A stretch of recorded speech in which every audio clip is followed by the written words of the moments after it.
Hello, everyone, and welcome to Moonride. This is Dave Johnson, channeling the man in the moon. Today, I'm going to take a look at Pence and see what he was testifying about for 5 hours. By the way, I do readings. Take a look at my website. I have different kinds. One thing that I'm really recommending these days is learning how to channel.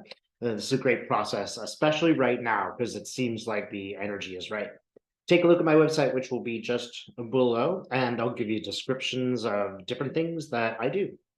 Let's take a look at Pence. And I have to say, I'm reminded many years ago, I'm just getting this image of like, I think it was 4.5 years ago, I did a reading on Pence, and it was quite an interesting reading.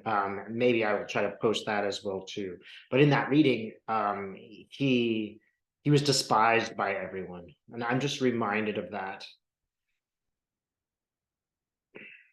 So, what did he talk about? What did Pence talk about? A la Trump. Well, do not misunderstand the situation. There's something quite satisfying about this in the way Pence hates Trump. He absolutely hates him. He's like the epitome of everything that Pence thinks is unchristian and wrong and all that stuff. It's just kind of ironic when, you know, people who espouse these values, they don't live up to those values. Pence didn't call Trump out for behavior that we have to say is totally immoral. So I'm kind of satisfied in this way that like I feel like Pence is getting what he deserves for kissing up. That he absolutely hates Donald Trump. And he's really angry that Trump has, taken his beautiful city by the hill and dragged it through the mud. And honestly, that he's put Pence in this kind of a position.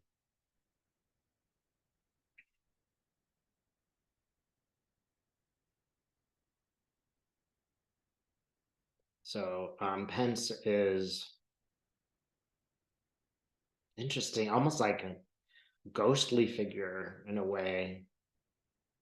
And I'm seeing like almost like a ghost on the side of the planet. Not sure what that means.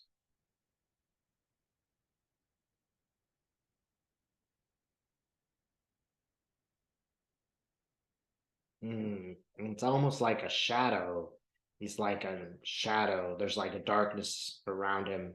And he's really, again, still very angry. It gives me the feeling of what we see is the Spence on the inside, but on the outside, but in the inside, he's a very heavy person. He's not bright and chipper at all. That's a total mask.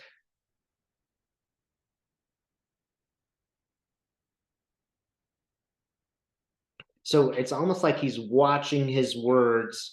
He wants to say the truth, and he really truly does. He wants to say what happened because Trump has made him so angry. But he's so fixed on his future. And I mean, what future does Pence have? If he's not going to be a politician, what's he going to do? Be a tap dancer? He's got limited time on this planet left. And how's he going to get a job? Who's going to hire him to work at the, Walmart? There is no job for him. He's really trying to preserve himself. And it really has a feeling of choosing to be Trump's vice president was the worst decision that he ever made.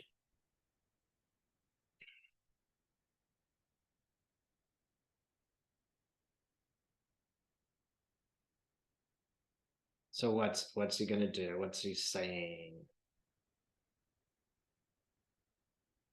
He's saying um that Trump was like physically dangerous, like threatened to beat him up. Like that is how crass Trump was in these endeavors. Like he was just a violent person. And it's one of the things that's made Pence angry is that he felt physically threatened by Trump more than once. And it's like being threatened by a gang where they, have chains or something, he was able to maintain his calm and reserve in the situations, but it was not easy to maintain that. And now he's got a chance. He's gonna reveal it. It's like despite the consequences, he cannot hold it in any longer. So he's giving very clear details. He's not covering for Trump at all.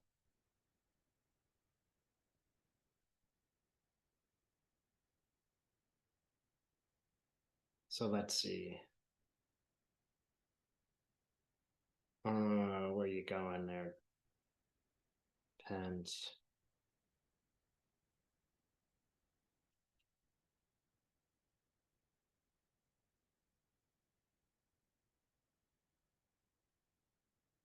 Yeah, I'm seeing just Pence being pissed off.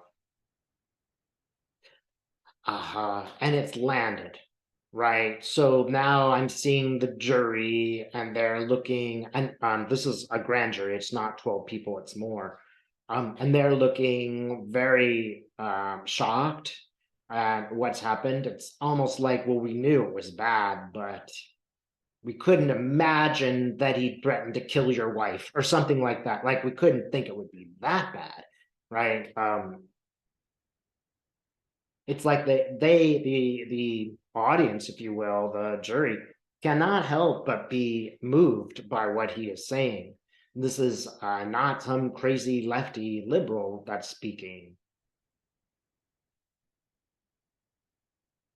I mean, they're moved to the point of tears. I almost wonder if Pence himself isn't moved to tears. Like it looks like he's so upset about the way that his family was treated and the fear and the experience of that fear that he's reliving it. And now he's on the stand and his voice is shaking. And, people are looking at this like this is a grown man and this is how upset he is. And they're vicariously getting upset themselves. They're able, and this is always true when you give somebody a sort of emotional experience, they're able to put themselves in that place.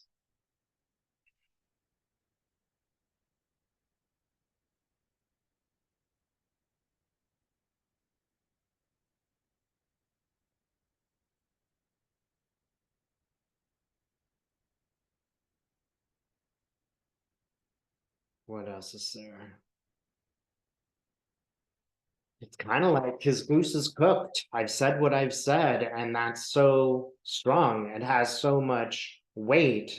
He is the guy who would know, and it seems incredibly significant that now that the VP has spilled the beans, that others will follow. And it's almost like he's the high watermark here of what people believe. There's no reason for him to lie. This is the high watermark. But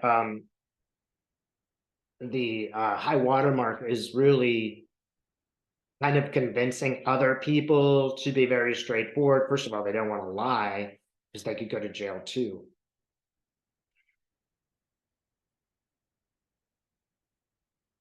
He's really going like this. Pence is almost showing me a box. It's that simple. It has these sides. It's that simple. You do not need to overcomplicate this jury. Here we are. Is there something else that Pence shared with it's nothing that we don't guess. We already know what Trump's like. We know what he would say, and that's exactly what he did say. So there's not that much to discover except the truth. This is what we already know. It's just, people like to pretend, oh, it's not that bad, and this is not allowing that. And this is something this is Pence's role. It's like this is the importance of him. He is like the epitome of the straight guy. I'm not talking sexuality here, but the regular guy. The idealized Christian male sort of figure, and he is the one who is telling you that this man is a monster. So did he want to testify, or he had mixed feelings about that because he knows that this is the end of his career. But at the same time, he knows that he has to tell the truth. There's a little bit of a Christian, there's a little bit of credit I'm going to give him, and that is that it is part of his faith. But there is also an element of just him desiring to get it off his chest. So, there's something to be said for people's religious values. I wish they would stick to all of them and not, I wish Pence would do all of those values and not just the convenient one. But there is something to be said for he is at least looking beyond his own benefit. He is focused really on the truth now. And so we have to at least give him credit for that. There's something also to do with, so I'm seeing a stack of papers and a knife that goes through them, right? So what does that mean? There's a specific evidence in writing that will really cause problems for Trump. It's like, it's right here. This is where the knife sticks. There's a lot of, and this could just be literally, paper information or just a lot of information. And this is just the beginning of a big stack of information that is going to drive the knife right in. And once one person is disloyal to Trump, watch how others fall in line into their disloyalty. And keep in mind, it doesn't look good politically for Trump. He probably isn't going to win. So the only reason you're going to align with him is to get his people's votes. But obviously aligning too closely isn't doing a lot of people any good. So there's this sort of tenuous, well, I'll pretend that I support him tacitly, but ambiguously. And I will use that as a platform to get something. But I'm not going to fall in line behind this guy. Certainly don't want to work closely with him. That's been known in Republican circles since the beginning. So this is just the outward revelation of what we already know is true. And that's good news. I think that we need people to come forward and say the truth again and again and again, because it makes it harder and harder to deny. Thanks so much for watching.